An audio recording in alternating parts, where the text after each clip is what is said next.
রব্বুল আলামিন যার সম্মান তাকে দান করবেন, এই সম্মান দেওয়ার মালিক কে? ওয়া তুইজ্জু মান তাশাউ ওয়া তুযিল্লু মান তাশা। আল্লাহ যাকে চান তাকে সম্মানিত করেন আর যাকে চান তাকে অপমানিত করেন। এর প্রমাণ তো বাংলাদেশের 16 বছরের প্রধানমন্ত্রী পেয়েছে না পায় নাই? যেই প্রধানমন্ত্রী এই বাংলাদেশে বলেছিল 2041 সালের আগে ক্ষমতা ছাড়বে না, কিন্তু 2031 সালও জীবনে আসে নাই। বলেন ঠিক না বেঠিক? আমি বলতে চাই যারা সমালোচনা করেন তাদের জন্য এই গানটা। এইভাবে তে কমার বেশি আমরা সবাই পাপী, নিজের পাপের বাটখারাতে অন্যেরই পাপ মাপি। ঠিক না বেঠিক? এইভাবে তে কমার বেশি আমরা সবাই পাপী, নিজের পাপের বাটখারাতে অন্যেরই পাপ মাপি। ভাবি না ভাই আমি নিজে, ভাবি না ভাই আমি নিজে কত গুনাহগার, কি করে যে পার হইব গেলে পরপার। ও আল্লাহ কি করে যে পার হইব গেলে পরপার, কি করে যে পার হইব গেলে পরপার। ও আল্লাহ কি করে যে পার হইব গেলে পরপার। যাই না দেখায় আমল খাতা কি যে তাতে লেখা, সোজা পথে চলছি নাকি পথটায় আছে বাঁকা, নেকের আমল জমা নাকি আছে খাতায় বাকি। নগদ কথা বলছি সবাই কাজের বেলায় ফাঁকি, যাই না দেখায় আমল খাতা কি যে তাতে লেখা, সোজা পথে চলছি নাকি পথটায় আছে বাঁকা, নেকের আমল জমা নাকি আছে খাতায় বাকি। নগদ কথা বলছি সবাই কাজের বেলায় ফাঁকি। ওরে আমি কেমন ভালো মন্দ, আমি কেমন ভালো মন্দ জানেন পরোয়ার, কি করে যে পার হইব গেলে পরপার। ও আল্লাহ কি করে যে পার হইব গেলে পরপার, কি করে যে পার হইব গেলে পরপার। ও আল্লাহ কি করে যে পার হইব গেলে পরপার। মিথ্যা কথা বলি ততক্ষণ যতক্ষণ আছে জোর, সত্য কথা প্রমাণ হলেই বোঝা যায় সে চোর। রবের চেয়ে মানুষেরই বড় ভয়ে আছি, কার রহমে দয়া মায়াই এইভাবে তে বাসি। মিথ্যা কথা বলি ততক্ষণ যতক্ষণ আছে জোর, সত্য কথা প্রমাণ হলেই বোঝা যায় সে চোর। রবের চেয়ে মানুষেরই বড় ভয়ে আছি, কার রহমে দয়া মায়াই এইভাবে তে বাঁচি। ওরে যাই ভুলে যাই তারি কথা, যাই ভুলে যাই তারি কথা, আজব সব কারবার, কি করে যে পার হইব গেলে পরপার। ও আল্লাহ কি করে যে পার হইব গেলে পরপার, কি করে যে পার হইব গেলে পরপার। ও আল্লাহ কি করে যে পার হইব গেলে পরপার। এইভাবে তে কমার বেশি আমরা সবাই পাপী, নিজের পাপের বাটখারাতে অন্যেরই পাপ মাপি। ভাবি না ভাই আমি নিজে, ভাবি না ভাই উনি নিজে, ভাবে না ভাই জসিম ভাই নিজে কত গুনাহগার, কি করে যে পার হইব গেলে পরপার। ও আল্লাহ কি করে যে পার হইব গেলে পরপার। ঠিক না বেঠিক? আমাদের জীবনে এমন অনেক গোনায় আছে সেই গোনার খবর যদি মা জানতো তাহলে ভাত রান্না করে খাওয়াতো না, যদি বাবা জানতো বাড়িতে ঢুকতে দিত না, সন্তানেরা জানলে বাবা বলে ডাকতো না, স্ত্রী জানলে আমাদের সাথে ঘর কন্যা করতো না, আমাদের সাথে এক ঘরে ঘুমাতো না, এমনকি হাসরের মাঠেও বলতো যে তোমার মতো স্বামী একসাথে জান্নাতে যেতে চায় না। এমন অনেক অপরাধ আছে, নারীদেরও থাকতে পারে যে অপরাধ যদি স্বামী জেনে যেতেন তাহলে এমন স্ত্রী নিয়ে তিনি মোটেও সংসার করতেন না। আমাদের অপরাধ সম্বন্ধে জানি আমরা, আর জানেন কে? সুতরাং অন্যের অপরাধের কাঠি না করে নিজের অপরাধের ক্ষমা চাওয়াটাই উত্তম কাজ। ঠিক না বে ঠিক? আমরা যে সব কথাগুলো বলে বেড়াই মাঝে মাঝে চিন্তা করবেন। আল্লাহ বললেন ইয়া আইয়ুহাল্লাযীনা আমানু লিমা তাকুলুনা মা লা তাফআলুন, ওগো ঈমানদারেরা, ওগো বিশ্বাসীরা, তোমরা শোনো এমন কথা কেন বলো যা তোমরা কাজে পরিণত করো না। কাবুরা মাকতান ইনদাল্লাহি আন তাকুলু মা লা তাফআলুন, আল্লাহর কাছে এটা অত্যন্ত ঘৃণার, ক্রোধের, আল্লাহর কাছে এটা অত্যন্ত অপছন্দের যে তোমরা মুখে যা বলো কাজে তা করো। পালাবো না, প্রয়োজন হলে ফখরুলের বাসায় গিয়ে উঠব, জায়গা দেবে? ঠাকুরগাঁওয়ে বাসা আছে না? কিন্তু পালাইছে না পালাই নাই? আল্লাহ বলছে কাবুরা মাকতানা ইনদাল্লাহি আন তাকুলু মা লা তাফআলুন, এটা অত্যন্ত ক্রোধে যে তোমরা বললে পালাবো না, আবার পালাই গেলে। এমপিরা সব কোথায় গেল? ওরে মন্ত্রীরা সব কোথায় গেল? কোথায় কাদের কাকা? তাদের ছাড়া দেশটা এখন লাগে ফাঁকা ফাঁকা। ঠিক না বেঠি? এমপিরা সব কোথায় গেল? মন্ত্রীরা সব কোথায় গেল? কোথায় কাদের কাকা? তাদের সারা দেশটা এখন লাগে ফাঁকা ফাঁকা, ওদের সারা দেশটা এখন লাগে ফাঁকা ফাঁকা। পালাবো না, পালাবে না, পালাবে না, যাই না তবু দেখা। পালাবে না, পালাবে না, যাই না তবু দেখা। তাদের সারা দেশটা এখন লাগে ফাঁকা ফাঁকা, ওদের সারা দেশটা এখন লাগে ফাঁকা ফাঁকা। আইন মন্ত্রী আটকে গেল আইনেরই ফাঁকে, দাড়ি সারা দরবেশের ভণ্ড ভণ্ড লাগে। ঠিক না বেঠে? আইন মন্ত্রী আটকে গেল আইনেরই ফাঁকে, দাড়ি সারা দরবেশের ভণ্ড ভণ্ড লাগে। শুনছি কত নেতা নেত্রী খাইতেছে ভাই ডান্ডা, বিচারপতি কালামানিকের ফাটিয়েছে আন্ডা। পলকের ঝলক গেল, পলকের ঝলক গেল থামিয়ে নেটের চাকা। তাদের সারা দেশটা এখন লাগে ফাঁকা ফাঁকা, ওদের সারা দেশটা এখন লাগে ফাঁকা ফাঁকা। কই গেল সেই সংসদেতে মমতাজের গান? কোথায় গেল হযরত বলা শামীম ওসমান? কই গেল সেই সংসদেতে মমতাজের গান? কোথায় গেল হযরত বলা শামীম ওসমান? ইনু মেনন্দীপু মনি আছে কারাগারে, বাপ করিলেও পাপ কখনো ছাড়ে কি আর তারে। কোথায় গেল স্পিকারের, কোথায় গেল স্পিকারের দৃষ্টি আঁকা বাঁকা? তাদের সারা দেশটা এখন লাগে ফাঁকা ফাঁকা, ওদের সারা দেশটা এখন লাগে ফাঁকা ফাঁকা। কোথায় গেল আরাফাত আর ব্যারিস্টার সুমন? কথা বলার সময় তারা করে নিয়োজন। মুরগি কবির খাইছে ধরা, জাফর কোথায় আছে? গোপনে কি সেও গেল মোদি দাদুর কাছে? কোথায় গেল এ সালামের, কোথায় গেল এ সালামের কাড়ি কাড়ি টাকা? তাদের সারা দেশটা এখন লাগে ফাঁকা ফাঁকা, ওদের সারা দেশটা এখন লাগে ফাঁকা। লাগে কিনা? এখন আর টেলিভিশন খুললে আমরা কেমন করে বেগুনি বানাইতে হয় কুমড়া দিয়ে, এটা শেখানোর মতো মানুষ খুঁজে পায় না। ঠিক কিনা? কেমন করে কাঁঠাল দিয়ে বার্গার বানাইতে হয় এবং গোশতের অভাবও পূরণ হয়ে যায়, এগুলো আমরা এখন আর শুনি না। তারপরে কাঁচামরিচ কেমন করে শুকায়ে রাখতে হয়, তারপরে এটা আবার বর্ষাকালে ভিজাইলে সেটা জেতা হয়ে যায়, তারপরে খাবি খায় পানিতে যে, এইগুলো আমরা এখন আর শিখতে পারি? কথা কয় না। ভারতের ওরা এখন খুব বিপদে পড়েছে। আরে কান্নাকাটি, আমাদের এই পেঁয়াজ কেনার মতো লোক নাই, 3 টাকা 5 টাকা কেজি, তাও কিনতে চাই না। আছে না নাই?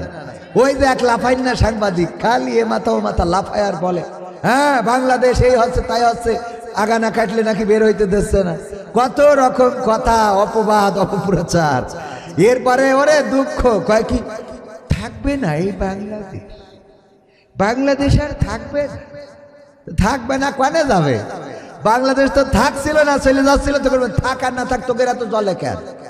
কথা কয় না। ওদের জ্বলার কোনো কারণ আছে?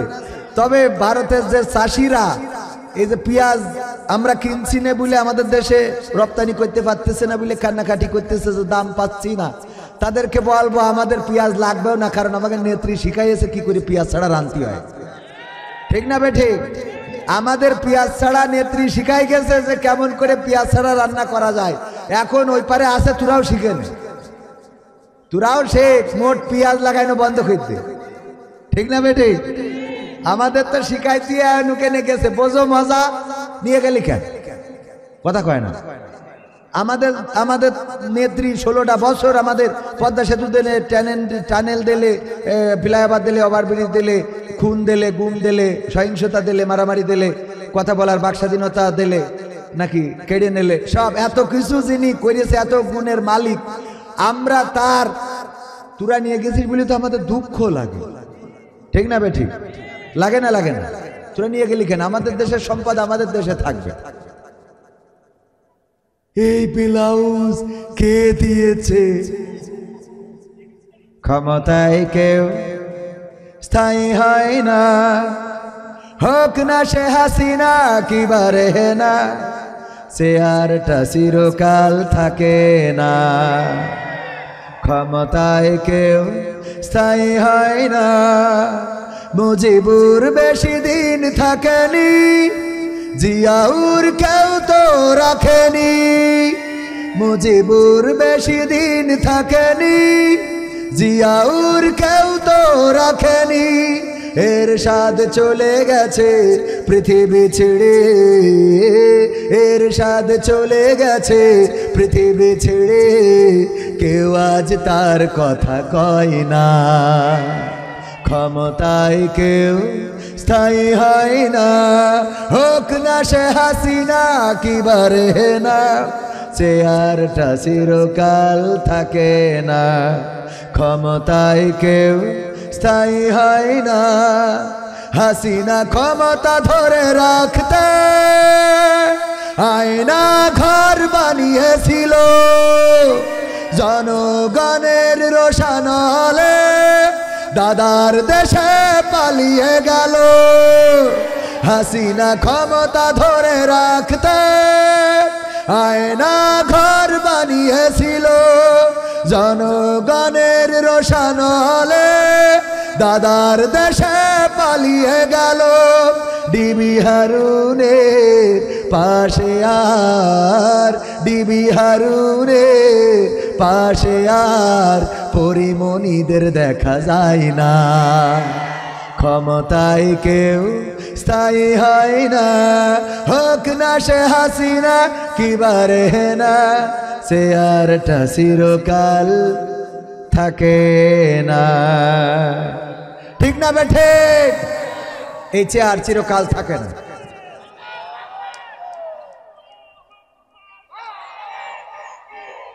সম্মানিত ভাইয়েরা, সুতরাং চেয়ারে যারা বসবে মাথায় রাখতে হবে, যা ইচ্ছা তাই করা যাবে। এই দেশ স্বাধীনতা, দ্বিতীয় স্বাধীনতা, বাক স্বাধীনতা ফিরে পাবার পরে সমন্বয়কদের বারবার বলা হয়েছে যারা অপরাধী তাদেরকে আইনের আওতায় আনার জন্য, তাদের দুর্নীতির বিচার করার জন্য। কিন্তু দুর্নীতির বিচার না করার ফল হলো এই সচিবালয়ে আগুন লাগানো হয়েছে এবং মূল্যবান নথিগুলো পুড়িয়ে ফেলা হয়েছে। ঠিক না বেঠিক? এই নথিগুলো পোড়ালো কারা? সচিবালয়ে যারা আছে, যারা এখন বলে আমরাও নির্যাতিত ছিলাম, এদের সব ধরে ধরে কাঠি খোলার দরকার। কারণ এরা ষড়যন্ত্র করে এই বাংলাদেশে আবার চট করে তাদেরকে ঢুকাতে চায়। যারা এই দেশে খুন করেছিল, গুম করেছিল, ইসলামী আন্দোলন যারা করে, ইসলামী আন্দোলনের নেতা কর্মীদেরকে ফাঁসির কাস্টে ঝুলিয়েছিল, তারা এখনো এই তাদের প্রেতাত্মারা বসে আছে সচিবালয়ে আগুন দিয়ে। তারা প্রমাণ করেছে এই বাংলাদেশে ওই দুর্নীতিবাজদের, ওই জালিমদের, ওই জুলুমের কোনো চিহ্ন বাংলাদেশে রাখতে চায় না। সুতরাং এখন যারা সচিবালয়ে আছে আগুন লাগার অপরাধে সবাইকে আইনের আওতায় আনতে হবে, একজনকেও ছাড় দেওয়া যাবে না। কারণ এই দেশটা কারো বাপের ভিটা নয়। আমার আইনুদ্দিন আল আজাদ ভাই সুন্দর করে বলেছিলেন, দেশটা নয় তো কারো বাপের ভিটা, করবে মন চাইলেই যখন যেটা। দেশটা নয় তো কারো বাপের ভিটা, করবে মন চাইলেই যখন যেটা। দেশটা নয় তো কারো বাপের ভিটা, করবে মন চাইলেই যখন যেটা। দেশটা লক্ষ মায়ের ইজ্জতেরই দামে কেনা, মাটিতে মিশে আছে লাখ শহীদের রক্ত কণা। দেশটা লক্ষ মায়ের ইজ্জতেরই দামে কেনা, মাটিতে মিশে আছে লাখ শহীদের রক্ত কণা। সেই রক্তের দামে কেনা মোদের সোনার ভিটা, সেই রক্তের দামে কেনা মোদের সোনার ভিটা। তবে কেন অভ্যাস হলো দাদা বাবুদের চরণ চাটা? দেশটা নয়তো কারো বাপের ভিটা, করবে মন চাহিলেই যখন যেটা। দেশটা নয়তো কারো বাপের ভিটা, করবে মন চাহিলেই যখন যেটা। যে দেশের মাটি থেকে গন্ধ আসে ওই কালেমার, যে দেশের আকাশ ছুঁয়ে রয় দাঁড়িয়ে কত মিনার। যে দেশের মাটি থেকে গন্ধ আসে ওই কালেমার, যে দেশের আকাশ ছুঁয়ে রয় দাঁড়িয়ে কত মিনার। আজানের সুরে সুরে জীবন যাদের গড়ে ওঠা, আজানের সুরে সুরে জীবন যাদের গড়ে ওঠা। সে দেশের মাটিতে আজ নাস্তিকতার ঘন ঘটা। দেশটা নয়তো কারো বাপের ভিটা, করবে মন চাহিলেই যখন যেটা। দেশটা নয়তো কারো বাপের ভিটা, করবে মন চাহিলেই যখন যেটা। যারা আজ চিল্লাইতেছে স্বাধীনতা স্বাধীনতা, দেশ নয় তাদের আজি দাদার লাগি মাথা ব্যথা। যারা আগে চিল্লাইতো যে স্বাধীনতা স্বাধীনতা, দেশ নয় তাদের আজি দাদার লাগি মাথা ব্যথা। আসলে মোদের হলো বদনসিবার কপাল ফাটা, আসলে মোদের হলো বদনসিবার কপাল ফাটা। তাই দিই বারে বারে তাদের হাতে ক্ষমতাটা। কথা কয় না, দেই না দেই না। সমন্বয়কদের মধ্যেও এই জাতীয় নাস্তিক, মুরতাদ এবং দাদার দেশের গোলাম আছে না নাই? দিরিলিস আর্তগুরুলে একটা চরিত্র আছে, ওর নাম হলো সাদেদ্দিন কোপেক। হ্যাঁ, আমির সাদেদ্দিন কোপেক। এই আমির সাদেদ্দিন কোপেক দিয়ে উপদেষ্টা পরিষদ ভরা। তারা এই দিকে সুন্দর সুন্দর কথা বলে আর তলে তলে ষড়যন্ত্র করে বাংলাদেশ নিয়ে। আমি বলে দিতে চাই, তাহাজ্জুদ পড়া সরকার টেকে নাই, আর তোমরা তো নামাজই পড়ো না। তাহাজ্জুদ পড়ে সরকার ভোট নিয়েছে, তারা টিকতে পারে নাই। সুতরাং তোমরা তো নামাজি পড়ো না। এই বাংলাদেশ নিয়ে খেলা করবা না, তামাশা করবা না। বাংলাদেশের মানুষ রক্ত দিয়েছে, জীবন দিয়েছে, শহীদ হয়েছে।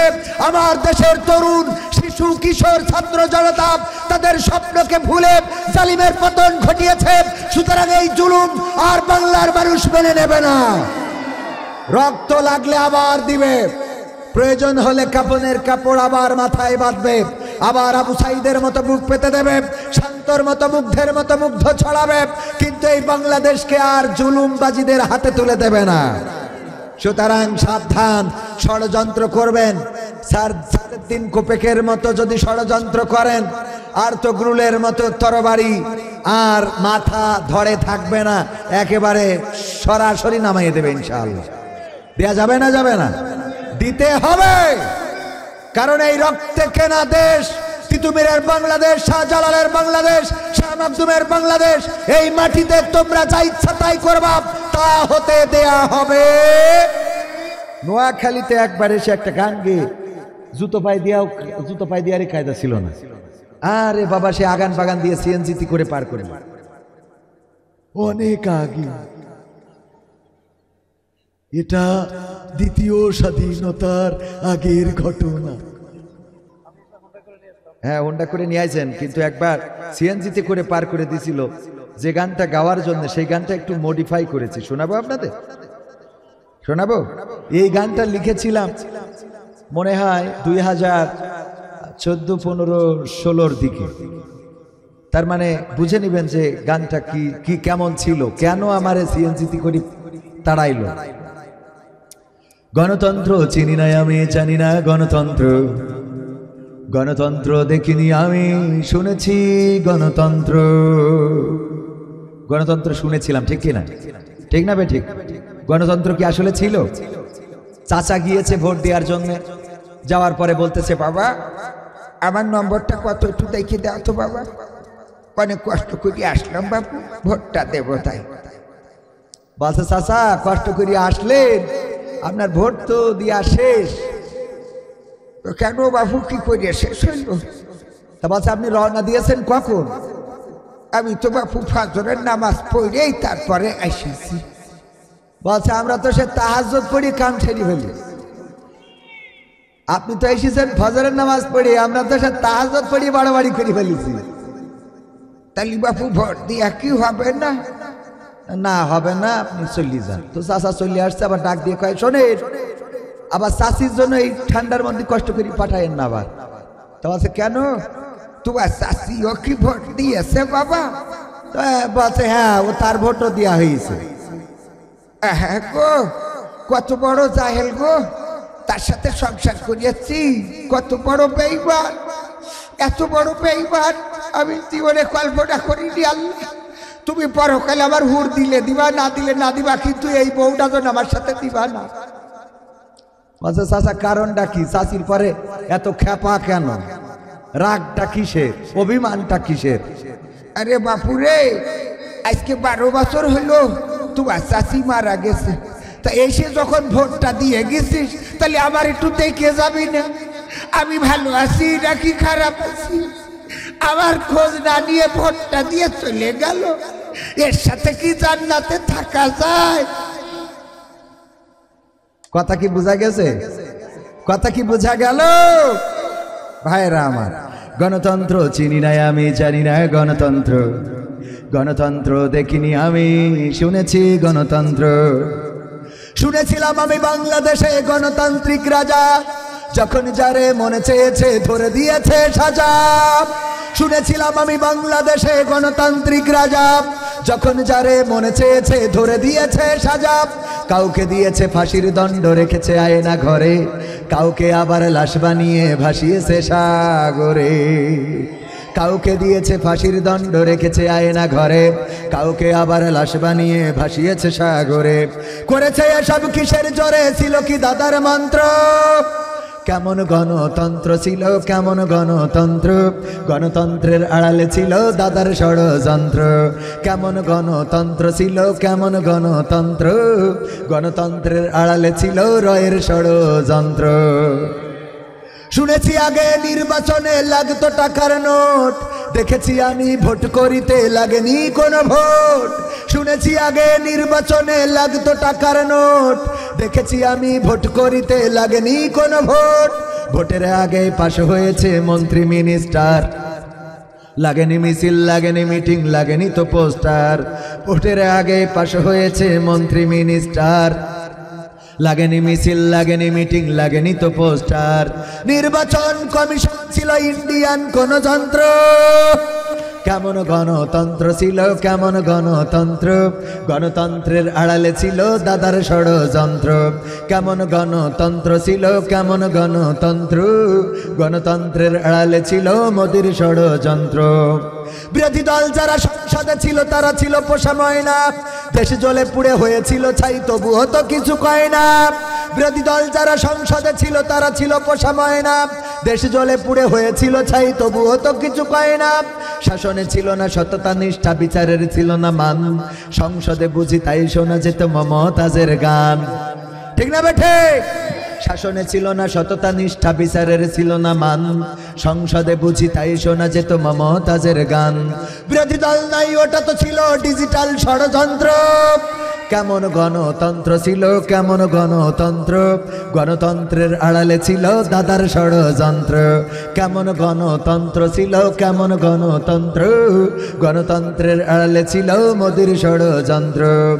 বিরোধী দল যারা সংসদে ছিল তারা ছিল পোষা ময়না, নায়েবে রাসূল কোরআনের পাখি বলতো মানুষ যারে, 13টি বছর সেই মানুষের রেখেছিল কারাগারে। নায়েবে রাসূল কোরআনের পাখি বলতো মানুষ যারে, 13টি বছর সেই মানুষের রেখেছিল কারাগারে। দিনের কথা বলতে গেলেই করতো গ্রেফতার, ইসলামী বই কোরআন হাদিস করতো যে উদ্ধার। কোরআনের কথা বলতে গেলেই করতো গ্রেফতার, ইসলামী বই কোরআন হাদিস করতো যে উদ্ধার। ও সবে নাকি থাকতো লেখা নাশকতার মন্ত্র। কেমন গণতন্ত্র ছিল, কেমন গণতন্ত্র, গণতন্ত্রের আড়ালে ছিল দাদার ষড়যন্ত্র। কেমন গণতন্ত্র ছিল, কেমন গণতন্ত্র, গণতন্ত্রের আড়ালে ছিল রয়ের ষড়যন্ত্র। ঠিক না বে ঠিক? এই গান ওই সময় গাওয়ার পরে কাটিকুটি থাকার কথা, এই জন্যই তো বললো যে তাড়াতাড়ি চলে যাও। মা বোনরা এসেছে, তাদেরও দুই একটা কিছু বলা দরকার আছে না নাই? আজকালকের ছেলের এই আমার এই বই কি নিয়ে আসছে নাকি আমাদের ক্যামেরা পার্সন? এই বই আছে, আপনারা চাইলে সংগ্রহ করতে পারেন। 100-রও বেশি সঙ্গীত আমার লেখা যেগুলো গাচ্ছি সেগুলো সব এখানে আছে। কেউ উঠা যাবে না, ক্যামেরা পার্সন ভিতরে যাবে, হাত উঁচু করে নিয়ে নেবেন অল্প সময়ের মধ্যে ইনশাআল্লাহ। শোনায় আর একটু শোনাবো। আজকালকের ছেলেরা বই নিয়ে আর বসে না, ও বাবা গুগলে সার্চ করিয়া পড়ি। ওরে কালের মেয়েরা কোরআন হাদিস ধরে না, এখনকার মা বোনেরা আল কোরআন পড়ে না, ও আল্লাহ টিকটকে ভিডিও ওরা করে। আরেকটু জোরে, আরেকটু জোরে শোনার দরকার আছে না নাই? আজকালকের ছেলেরা বই নিয়ে আর বসে না, ও বাবা গুগলে সার্চ করিয়া পড়ি। আগের সময় প্রেম করিলে মাওলানা জসিমউদ্দিন বলতো পাইছো কি, এখন বলে শখ করিয়া বাবু তুমি খাইছো কি। ঠিক না বেঠে? বাবু তুমি কি খাইয়াছ? না এখনো খাই নাই। বাবু ওর মুখে ফিডার ধর, শয়তান। আছে না নাই? আগের সময় প্রেম করিলে বলতো লোকে, এখন বলে শখ করিয়া বাবু তুমি খাইছো কি। লজ্জা শরম নাই, আইলাম কোন জামানাই, লজ্জা শরম নাই, আইলাম কোন জামানাই, ভবিষ্যৎ দেখি অন্ধকারে। আজকালকের ছেলেরা বই নিয়ে আর বসে না, ও বাবা গুগলে সার্চ করিয়া পড়ি। নতুন করে হয়েছে চালু এখন আবার কোন ট্রেন্ড, পরিচয় করাই দেখি। কি পরিচয় করায়? আমার জাহিদ ভাইয়ের সাথে পরিচয় হলো কোথায়? জাহিদ ভাইয়ের সাথে তো অনেক দিনের বন্ধুত্ব, হঠাৎ দেখি নোয়াখালী সদরের পরে একজনের বগলদা ভাই ধরে নিয়ে হাইটে বেড়াচ্ছে। আমি বললাম ভাই কে? ভাই কে উনি? বিয়ে করলেন তা তো বললেন না। এত কাছের মানুষ, অন্তরের মানুষ, আপনার মাহফিলে আমি কোনো ডিমান্ড করিনি, খালি চলে আসি। আপনি এত কাছের মানুষ, বিয়ে করলেন তা তো বললেন না। ভাবি ছিলাম আলাইকুম। জাহিদ ভাই বলছে আপনার ভাবি না এটা, কি ডা? পরিচয় করাই দিলে এই আমার গার্লফ্রেন্ড। সহ্য না করে পারা যায়? নতুন করে হয়েছে চালু এখন আবার কোন ট্রেন্ড, পরিচয় করাই দেখি এই আমার বয়ফ্রেন্ড। আছে না না? হঠাৎ বাড়ি একজন সাথে করে নিয়ে চলে আসে, মা জিজ্ঞেস করে এই ও কিডা, পরিচিত না তো? আম্মা 3 বছর ধরে লাইন মারতেছি তো। আম্মা আপনি বোঝেন না? আপনি বোঝেন না কেন? আর বয়ফ্রেন্ড তো। হ্যাঁ আর লগের সাথে না, আর লগে নিয়ে আইছি। কি আপনাদের নোয়াখালী ভাষায় আর বয়ফ্রেন্ড তো, বোঝেন না কেন? কয় আল্লাহ আব্বা ভালো আছে। আরে আব্বা আমার আছে না নাই? নতুন করে হয়েছে চালু এখন আবার কোন ট্রেন্ড, পরিচয় করাই দেখি এই আমার গার্লফ্রেন্ড। শরমের মাথা খাইয়া গেছে ওরা পাগল হইয়া, শরমের মাথা খাইয়া গেছে সব পাগল হইয়া, ভবিষ্যৎ দেখি অন্ধকারে। আজকালকের ছেলেরা বই নিয়ে আর বসে না, ও বাবা গুগলে সার্চ করিয়া পড়ে। এখনকার মা বোনেরা কোরআন হাদিস পড়ে না, ওয়াল্লাহ এখনকার মা বোনেরা আল কোরআন পড়ে না। ওই নোয়াখালী সদরে যেয়ে টিকটকে ভিডিও ওরা করে। করে না? করে না? আবার রং নাম্বারে লাইন হয় বিদেশে। হ্যাঁ জাহিদ ভাই লাইন হয়। আরে অসুবিধা নেই, এটা আমি উদাহরণ দিছি। না না আপনার দিয়ে দিছি, এত মন খারাপ করি লাভ আছে? ভাবি অসুবিধা না, থাকলো তাই কি? এত টাকা পয়সা আছে, 2 সাইডে বউ থাকলে অসুবিধা আছে কোনো? বরং মানুষের উপকার হইল। হ্যাঁ আমাদের দেশে নারীরাও সেরকম, যদি 2টা বিয়ে করে 3টা বিয়ে করে অসুবিধার কোন জায়গায়? বরং কাজে তো আরো সহজ হয়ে গেল, হুকুম দেখার লোক পাওয়া গেল, গল্প করার একান্ত যদি ঝগড়া করার দরকার হয় তাও তো বাড়ি লোক পাওয়া গেল। ঠিক না ভাই? ঠিক। অথচ মা বোনেরা কি করবে? যদি জাহিদ ভাই আর একটা বিয়ে করে বাড়ি নিয়ে আসে, ভাবি কি করবে?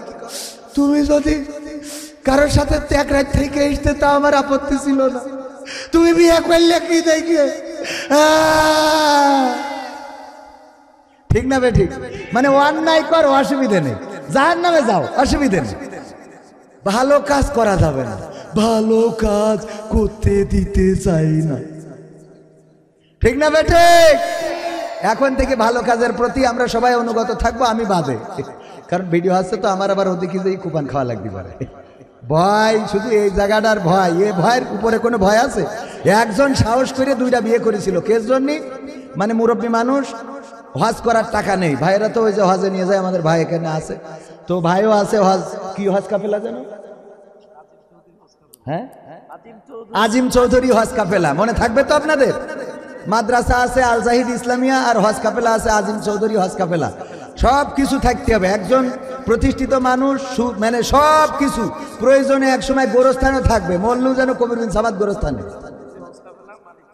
মালিক আমাদের রিপন ভাই এখানে বসে আছে, আমাদের এই যে প্রচার করে দিলাম, একটু মাথায় রেখে মাঝে মাঝে আমাদের তো ব্র্যান্ডিং করার জন্য নিয়ে যেতে পারেন।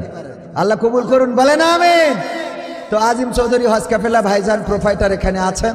তো এই হজ কাফেলায় একজন গরিব মানুষ, ওর টাকা নাই হজ করার জন্য, আজিম চৌধুরী ভাই হজ কাফেলা গেছিল, জাহিদ ভাই ধরলো, বলছে টাকা না হলে হবে না, এত পাকাবো পারবো। তো ও চিন্তা করলো যেহেতু হবে না, কি করা যায়, মসজিদে ওয়াজ শুনেছে, জুম্মার দিন যদি কেউ প্রথমে মসজিদে আসে তাইলে একটা কবুল হজের সোয়াব পাওয়া যাবে। ও চিন্তা করলো বুড়ো তো হয়ে গেছি, কবে মরি নাম বাসি, যাই একটু জুম্মার দিন আগে করে যেয়ে দেখে এক মুরব্বী বসা। তো চিন্তা করলো এই সপ্তাহে যেহেতু হয় নাই, পরের সপ্তাহে যেয়ে দেখে আবার সেই মুরব্বী বসা। তো চিন্তা করলো যাক আগামী সপ্তাহে, পরের সপ্তাহে যেয়ে দেখে তাও সেই মুরব্বী বসা। ওর মিজাজ গেছে খারাপ, বলছে এই মুরব্বী তোর প্রতি সপ্তাহে আগে এসে বসা লাগে। তাহলে কেন অসুবিধে কি? অসুবিধে কি মানে, আজ 3 সপ্তাহ ধরে হাঁটতেছি, এটা কবুল হজের সোয়াব নেবো, কিন্তু তোমার যদি করে লাইনই ক্ষতি পাচ্ছি রে, হ্যাঁ প্রতি সপ্তাহে আসতে হয় কির জন্য এত আগে?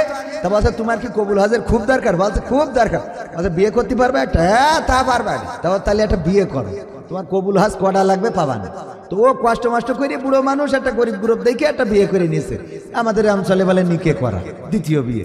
তো নিকে করার পরে ওই যে মুরব্বী বসে থাকতো, উনি পরের সপ্তাহে যেই দেখে এই নতুন মুরব্বী বসা, যেই বলছে কি গো বাপু আজকে তাহলে কবুল হজের সওয়াব হয়ে আসতো? বাবু তা করতে পারবো না গো, 2 বউয়ের গুতাগুতিতে ফজরের সময় আইসি, এখনো বাড়ি যাই, ফজরে এসে যে মসজিদে ঢুকেছি আর ভয়তে এখনো বাড়ি যায়নি। 2 যা করতে তার বাড়ি যাওয়ার কায়দা নেই বাবু, এখন হয়েছে না হয়েছে সেটা আল্লাহ জানে। তো এই জন্যই 2 রিস্ক নেবেন, বুঝে শুনে, মসজিদে বেরোতে পারবেন না বলো। হ্যাঁ এবার মা বোনরা বলছে তাহলে ঠিক আছে হুজুর, ওয়াজ ঠিক আছে না? আল্লাহ কবুল করুন, বলেন আমিন। সম্মানিত ভাইয়েরা, আর সময় বেশি নেই, 10 মিনিট। প্রবাসীদের গান গাইলে 10 মিনিট লেগে যাবে। আর দুগ্গা গাইতাম, কেন 4 গা গাইতাম? 4 গা গাওয়া হবে না, দুগ্গা গাইতাম। আল্লামা সাইদি, আমার ভাই প্রবাসীদের গান শুনতেছে, মায়ের গান তো একটা শোনানো হলো না। মা আছেন না এখানে? আপনার আম্মার জন্য গানটা উৎসর্গ করছি। জনম দুঃখে মা জননী তোমায় মনে পড়ে, জনম দুঃখে মা জননী তোমায় মনে পড়ে, তোমার কথা পড়লে মনে, তোমার কথা পড়লে মনে অশ্রু শুধু ঝরে, জনম দুঃখে মা জননী তোমায় মনে পড়ে, জনম দুঃখে মা জননী তোমায় মনে পড়ে। এই দরকারের সময় গান খুঁজে পায় না, কেমন লাগে? এই গানটা কোন পৃষ্ঠাতে যে ঢুকাইছি, এই যে পাইছি, জন্ম 80 নম্বর। হ্যাঁ ভাই পেয়েছে, দেখেন আমার এই থাকে না। হ্যাঁ পাইছি। জনম দুঃখী মা জননী তোমায় মনে পড়ে, জনম দুঃখী মা জননী তোমায় মনে পড়ে, তোমার স্মৃতি পড়লে মনে, তোমার স্মৃতি পড়লে মনে অশ্রু শুধু ঝরে, জনম দুঃখী মা জননী তোমায় মনে পড়ে, কত কষ্ট সয়ে তুমি গর্ভে দিলা ঠাই, অনেক ব্যথা সয়ে মাগো আনলে দুনিয়ায় ও মা কত কষ্ট সয়ে তুমি গর্ভে দিলা ঠাই অনেক ব্যথা সয়ে মাগো আনলে দুনিয়ায় নিজের সুখ বিলিয়ে দিলে ও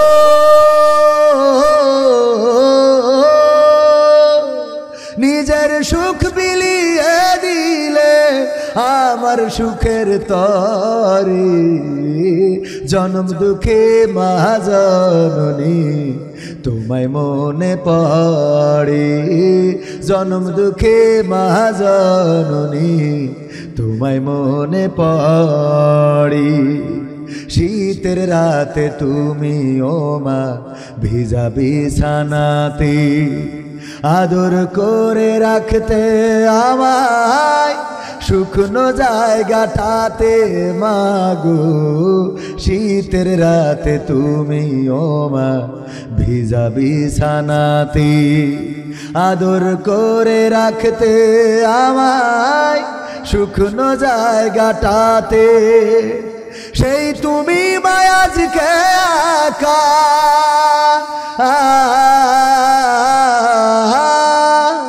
সেই তুমি মায়াজকে একা থাকো কেমন করে জনম দুঃখী মা জননী তোমায় মনে পড়ে জনম দুঃখী মা জননী তোমায় মনে পড়ে ও গো প্রভু পরকালে বিচার হাসর শেষে জান্নাতেরি কোণে তুমি মাকে দিও পাশে আমার ও গো প্রভু পরকালে বিচার হাসর শেষে জান্নাতেরি কোণে তুমি মাকে দিও পাশে এর চেয়ে বড় চাওয়া কিছু ও আল্লাহ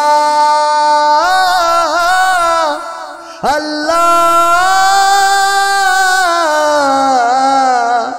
আল্লাহ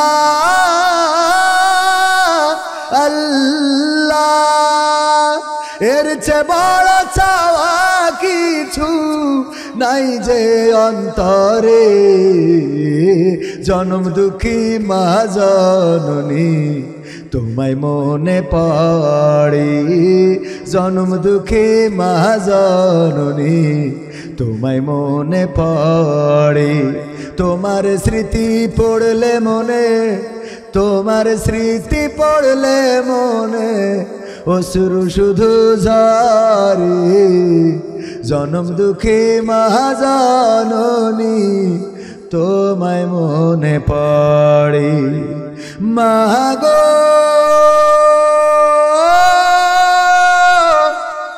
ও ও মা ও